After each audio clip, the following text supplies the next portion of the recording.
खबरें जो आपको जगा दें।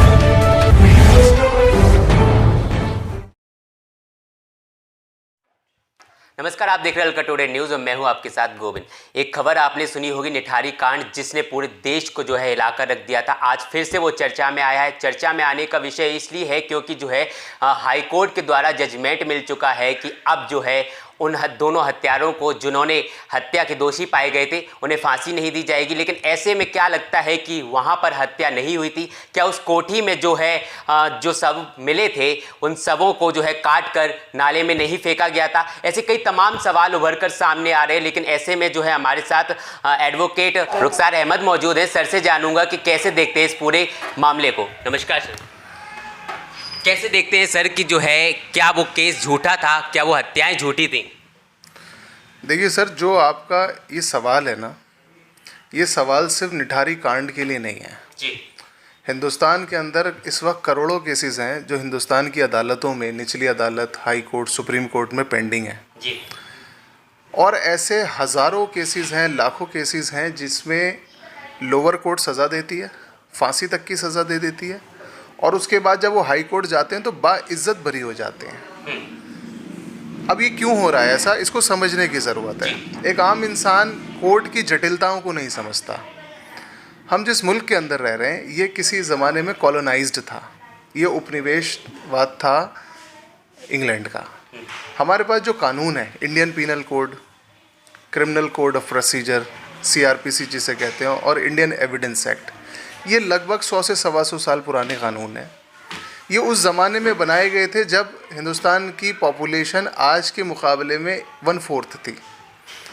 उस टाइम पर एक अदालत के अंदर 4, 5, 6, 10 मुकदमे हुआ करते थे और पूरे दिन में बैठ के जज साहब उन फैसलों को निपटा लिया करते थे। यानी कि 3, 4, 5, 6 महीने में किसी भी केस का फैसला आ जाता था। धीरे धीरे हुआ क्या कि पॉपुलेशन बढ़ती चली गई, कोर्ट्स के ऊपर लोड बढ़ता गया, लेकिन जो हमारा क्रिमिनल प्रोसीजर कोड है वो नहीं बदला, हमारा इंडियन पीनल कोड नहीं बदला और इंडियन एविडेंस एक्ट नहीं बदला। सरकार ने निर्भया कांड जैसे, जब निर्भया मैटर हुआ था आज से कुछ साल पहले, तो सरकार ने फास्ट ट्रैक कोर्ट शुरू की थी। फास्ट ट्रैक कोर्ट तो सरकार ने बना दी हमारे लिए, लेकिन फास्ट ट्रैक प्रोसीजर नहीं बनाया। And there is a difference between both of them. Fast track court जब तक बेकार है, आप इसको ऐसे समझिए कि कोई आपने बहुत तेज़ वंदे भारत ट्रेन तो बना दी, लेकिन उसके जो पहिए हैं वही पुरानी स्टीम इंजन वाले आपने लगा दिए तो वो चल ही नहीं सकती।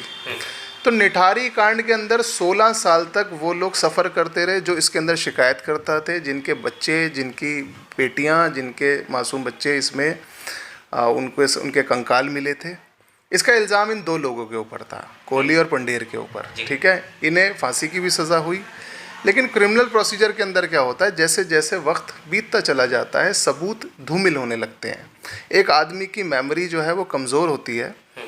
आज जो चीज़ मुझे याद है, इस वक्त आपने एक चेक की टी-शर्ट पहनी हुई है, मैंने भी एक टी-शर्ट पहनी हुई है, लेकिन आप मुझसे 15 साल बाद पूछेंगे तो शायद मुझे याद ना रहे। तो यही वो चीज़ें हैं जो एक केस को कमज़ोर बनाती हैं। लोअर कोर्ट ने CBI की जांच के बाद इसमें सज़ा दी थी और हैरानकुन बात है कि इलाहाबाद हाई कोर्ट ने इसमें बिल्कुल सेट असाइड कर दिया है इस फैसले को। अब सवाल यहाँ पर ये उठता है कि उन बच्चों को मारा किसने था। तो ये हमारी जुडिशरी, हमारी पुलिस के लिए ऊपर एक बदनुमा दाग है कि मासूम बच्चों की जो मौत हुई उसका कारण हम जान ही नहीं पाए। लेकिन सवाल ये भी है सर कि जो है उन लोगों की जो 19 लोग मौतें हुई थी, उनमें जो है अब तक पुलिस ने कार्रवाई की है। जजमेंट पहले सज़ा मिलने की थी कि जो है उन्हें फांसी की सज़ा दी जाएगी, लेकिन ऐसे में CBI की जांच भी बैठी थी। क्या CBI की जांच झूठी हो सकती है? देखिए सर, इस वक्त हो क्या रहा है कि जो हमारी न्यायिक प्रणाली है, जुडिशल सिस्टम है, इसके ऊपर बहुत ज़्यादा प्रश्नवाचक चिन्ह आ रहे हैं। CBI, enforcement department, police, lower judiciary और हायर जुडिशरी, सबके ऊपर प्रश्नवाचक चिन्ह बन रहे हैं। उसकी वजह बहुत सारे सुधारों की ज़रूरत है और इन सभी एजेंसीज़ को इंडिपेंडेंटली वर्क करने की ज़रूरत है।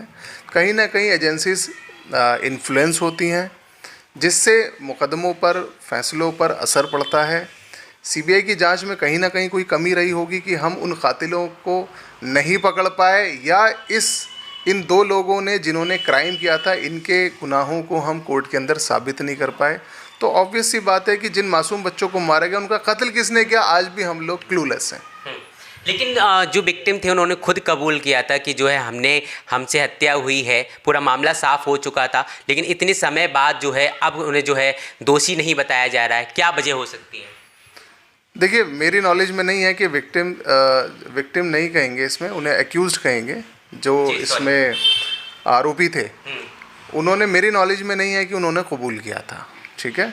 उनके ऊपर बाकायदा पूरा ट्रायल चलाया गया था। उस ट्रायल में जो सबूत आए हैं, उन सबूतों के आधार पर honourable high court of Allahabad ने जो अपनी जजमेंट दी है, अब उसके लिए सुप्रीम कोर्ट जाना चाहिए सरकार को, क्योंकि इतना बड़ा मैटर था।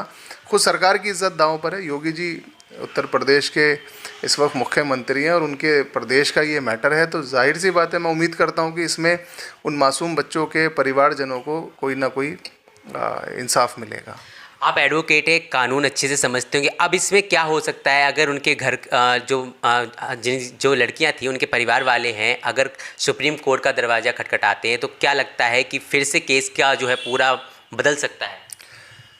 देखिए, बिल्कुल बदल सकता है, ऐसा नहीं है। अभी निराश होने की ज़रूरत नहीं है। जो लोग लड़ रहे हैं 16 साल से, मैं उम्मीद करता हूं कि वो हिम्मत ना हारें, वो सुप्रीम कोर्ट जाएं। सुप्रीम कोर्ट में अभी हमारे जो चीफ जस्टिस हैं बहुत अच्छे फैसले दे रहे हैं, और उनकी नज़र से जब सारी चीज़ें गुजरेंगी तो मुझे उम्मीद है कि जो इसमें ये 2 मुलजिम हैं, इनको सज़ा होगी। मुझे लगता है, और समझना चाहूँगा कि निचली अदालत ने जब फैसला सुना दिया है तो हाई कोर्ट ने उसे इनकार कर दिया है, तो क्या लगता है कि निचली अदालत जो है सबूतों को अनदेखी करके फैसला करती है? देखिए, ये ना एक बहुत बड़ा सवाल आप मुझसे पूछ रहे हैं, जिसको बहुत छोटे से इंटरव्यू में मेरे लिए कवर अप करना मुश्किल है। ऐसे हज़ारों मैटर्स हैं। ये एक निठारी कांड का ही मैटर नहीं है। ये बाबरी मस्जिद शहीद की गई, बाबरी मस्जिद शहीद हुई, हज़ारों लोग उसको तोड़ रहे थे, उसके वीडियोस भी अवेलेबल थे, और किसी भी एक आदमी को सज़ा नहीं मिली, और बाबरी मस्जिद तोड़ दी गई। तो आप इसे क्या कहेंगे? एक ASI का एक मॉन्यूमेंट, प्रोटेक्टेड मॉन्यूमेंट, हज़ारों लाखों लोगों ने तोड़ा और उसके बाद किसी को भी सज़ा नहीं मिली, जबकि सबकी वीडियो फुटेजेस अवेलेबल है। तो ये हमारे जुडिशियल सिस्टम पर और हमारी इन्वेस्टिगेटिव एजेंसीज़ के ऊपर सवाल उठाता है, जिसको हमें रेक्टिफाई करना चाहिए, क्योंकि इतने बड़े लोकतंत्र को चलाने के लिए अब हमें एक बेहतर जुडिशियल सिस्टम और एक बेहतर पुलिस तंत्र हमें चाहिए। लेकिन सर, क्या लगता है कि सच में ऐसा हुआ होगा कि वहाँ पे कोई उस कोठी में कत्ल नहीं हुए होंगे? क्योंकि ऐसा अभी जो है दावा आया है, नया जो सामने आया है, उनका जो प्रोस्पेक्टस है उनमें लिखा है कि जो है वहाँ पर ऐसे कोई सबूत नहीं मिले हैं कि वहीं पर हत्या हुई है। उन्होंने बताया है कि हो सकता है कि कहीं और हत्या हुई हो, पर लेकिन शव यहाँ पर फेंके गए हों। देखिए, सारी प्रोबेबिलिटीज़ हैं, ऐसा मुमकिन है, क्योंकि मैं इस केस को परस्यू नहीं कर रहा। जैसे आपके पास इन्फॉर्मेशन न्यूज़पेपर्स के थ्रू आ रही हैं, एज एन एडवोकेट मेरा भी सोर्स ऑफ इन्फॉर्मेशन वही है। लेकिन जो सबसे ज़्यादा कंसर्न की चीज़ है वो ये है कि एक मुकदमे को मुकम्मल होने में 16 साल लगते हैं। ये अपने आप में किसी भी केस को कमज़ोर करने के लिए सफिशेंट है। कोई भी व्यक्ति 16 साल तक किसी भी मेमोरी को ज़िंदा नहीं रख सकता अपने दिमाग में। जो सबूत होते हैं वो ऑटोमेटिकली डिमिनिश हो जाते हैं, वो विलुप्त हो जाते हैं। और लोअर कोर्ट्स की भी एक टेंडेंसी मैंने देखी है कि कभी कभी वो अपने ऊपर से मुसीबत टालने के लिए सज़ा दे देती हैं, और वो ऐसे चीज़ों में सज़ा दे देती हैं जिसमें सबूत होते भी नहीं हैं। और फिर ऑनरेबल हाई कोर्ट जब उन्हीं चीज़ों को दोबारा से रीड करती है तो पता लगता है कि वहाँ पर वो सबूत थे ही नहीं। तो फिर सुप्रीम कोर्ट के पास मैटर जाएगा। तो ये अपने आप में ही एक आयरनी है, एक उपहास बन रहा है कि एक तरफ जुडिशरी कह रही है कि ये इतने बड़े कातिल हैं कि इन्हें फांसी की सज़ा दी जाए, और दूसरी तरफ जुडिशरी ही ये कह रही है कि इनके खिलाफ कोई सबूत नहीं, इन्हें बाइज्जत बरी किया जाए।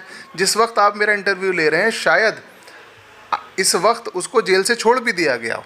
उनमें से एक कातिल को, अब तो मैं उसको कातिल नहीं कह सकता ऑन रिकॉर्ड, क्योंकि सुप्रीम ऑनरेबल हाई कोर्ट ने उसको बाइज्जत बरी कर दिया, लेकिन एक आरोपी को अब छोड़ दिया गया होगा। तो इन सब चीज़ों को मैं आपके चैनल के माध्यम से कहना चाहूँगा कि इन सब चीज़ों को ठीक किया जाए। देश ऐसे नहीं चलाया जाता जिस तरह से चल रहा है।